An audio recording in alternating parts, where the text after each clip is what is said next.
Қайырлы күн, құрметті оқушылар. Қазақ тілі сабағына қош келдіңіздер.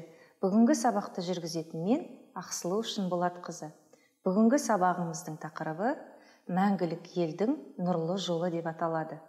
Ал бүгінгі сабақ бойынша біздің жүргізетін оқу мақсаттарымыз, олар тыңдалым бойынша оқу еңбек тақырыптарына байланысты күрделі сөздер мен тұрақты тіркестердің мағынасын түсіну, айтылым бойынша түрлі жанрдағы көркем мәтіндерге сүйене отырып, көңіл күйді білдіруде ұлттық сөз әдебі мен сөйлеу этикеті формаларын қолдана білу.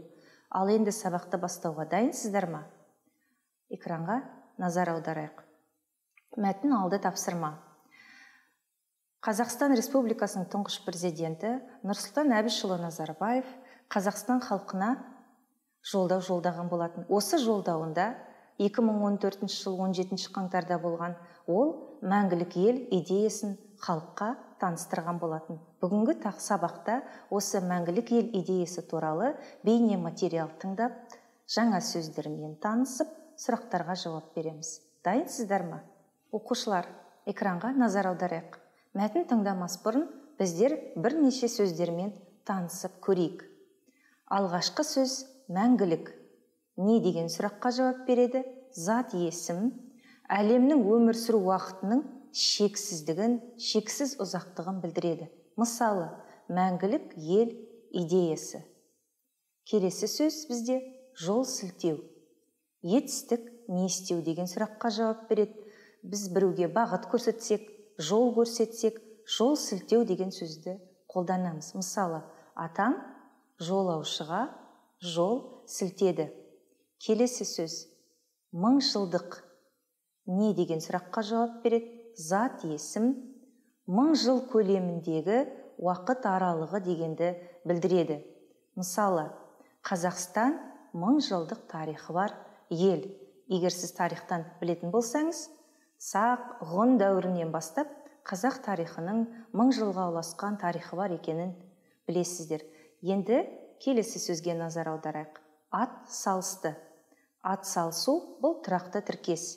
Әдетте біз біреуге көмектессек, жәрдем берсек, қол ұшын берсек, ат салысты деген сөзді пайдаланамыз. Мысалы, Анар қоғамдық істерге ат салысты. Келесі сөз бойына сіңіру. Бұл тұрақты тіркес. Үйрену, дағдылану дегенді білдіреді. Мысалы, Асан жақсы қасиеттерді бойына сіңірген. Немесе білімді бойына сіңірген деп те қолдануға болады. Оқушылар, қазір біздер тыңдалым тапсырмасын орындаймыз. Тыңдалым тапсырмасын орындамас бұрын сұрақтармен бірге танысып шығайық. Бірінші сұрақ: мәңгілік ел ол қандай идея?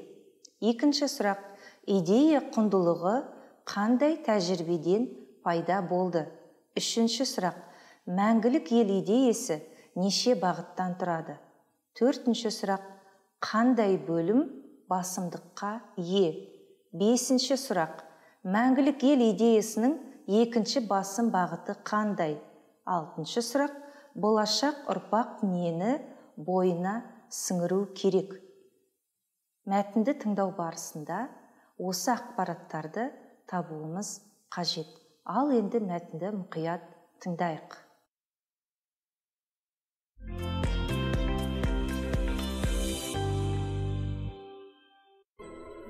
Ел өмірі әрбір жаңа ұрпақ келген сайын ұзара түспек. Сондықтан елдің мәңгілігі туралы арманнан асқан биік ұғым жоқ. Мәңгілік ел ертеңгі күнге жол сілтейтін, болашаққа сенім білдіретін идея. Ол мызғымас тұрақтылықтың символы. Это символ необратимой и прочной стабильности. Бірнеше ғана сөздер тізбегі. Елбасының үндеуіндегі мәңгілік ел идеясының негізі қысқа да нұсқа осылай мазмұндалады. Ал бізге артық сөздің қажеті де жоқ. Себебі идеяның түбірлі құндылығы оның материалдық негізінен әлде қайда үстем. Мыңжылдықтар бойында қаншама ұрпақ кешіп өткен өмірлік тәжірибе, олардың ізденісі мен ұмтылысы, жеңілісі мен жеңісі, шері мен қуанышы, дәстүрі мен мәдениеті, жеріне деген сүйіспеншілігі, бабалар рухына деген құрметі идеяның материалдық құрылысының негізі болды. Мәңгілік елдің 7 негізгі басымдығы мемлекеттің барлық маңызды салаларын, жаңа туған нәрестеден егде қарттарымызға дейінгі әрбір қазақстандықтың өмірлік қажеттіліктерін ескерген. Қазақ халқының даналығы, тарих жадын қадірлеп, ата-бабалары мұратын айрықша қастерлейтіндігімен ерекшеленеді. Осы тұрғыда ұлттық бірлік, бейбітшілік пен келісім бөлімі басты басымдыққа айналды. Тарих осы бір ел аумағында 125 ұлттың тағдырын біріктірді. Басқалар үшін апаттық жағдай туғызуы мүмкін жайт біздің бірлігіміздің, жан-жақтылығымыздың және ерекшелігіміздің өлшеміне айналып отыр. 100-ден астам ұлт өкілдерінің біріккен әмбебап әлеуеті мемлекеттің алға қойған мақсаттарына мерзімінен бұрын серпін жасай алатынына кепілдік береді. Мәңгілік ел идеясының екінші ең маңызды нүктесі жалпыға ортақ еңбек қоғамы болып табылады. Қандай да бір байлық пен әлеуетке ие бола отырып, кез келген бір мақсатқа жету үшін аянбай еңбек ету қажет. Әрбір еңбектенуші азамат өз міндеттемесі мен мамандығына қарамастан мемлекет өміріндегі маңызды іске ат салысушы болып табылады. Бізге Қазақстанның жаңа тарихын құру миссиясы берілді.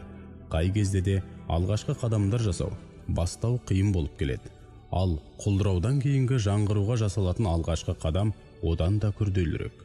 Жаңа әлемдік шарттар артта қалушыларға титтей де мүмкіндік бермей, тарихи тәртіп аясында қалдырып, мықтылардың өзін жаһандық сындарға ұшыратып отырады.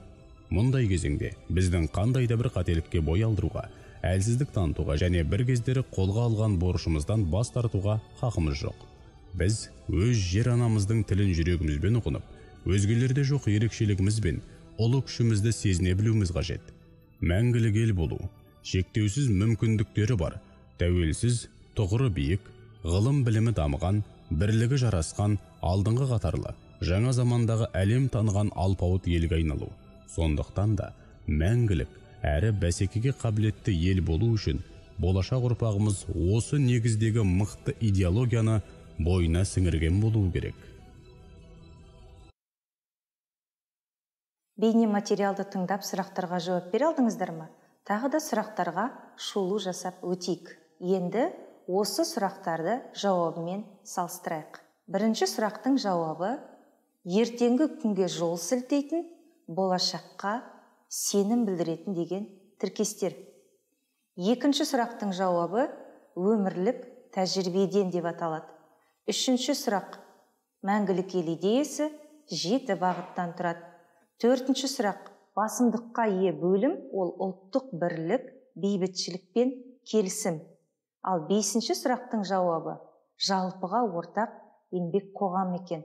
6-шы сұраққа келетін болсақ, болашақ ұрпақ мықты идеологияны меңгеру керек деп аталады. Мен сіздердің сұрақтарыңыздың жауабы дұрыс болды деп ойлаймын. Ал енді оқушылар, келесі тапсырманы орындайық. Тілші мен тарихшы маман арасындағы диалогты оқып, оны қажетті сөздермен толықтырып көріңіздер. Қажетті сөздер диалогтың төменгі жағында берілген.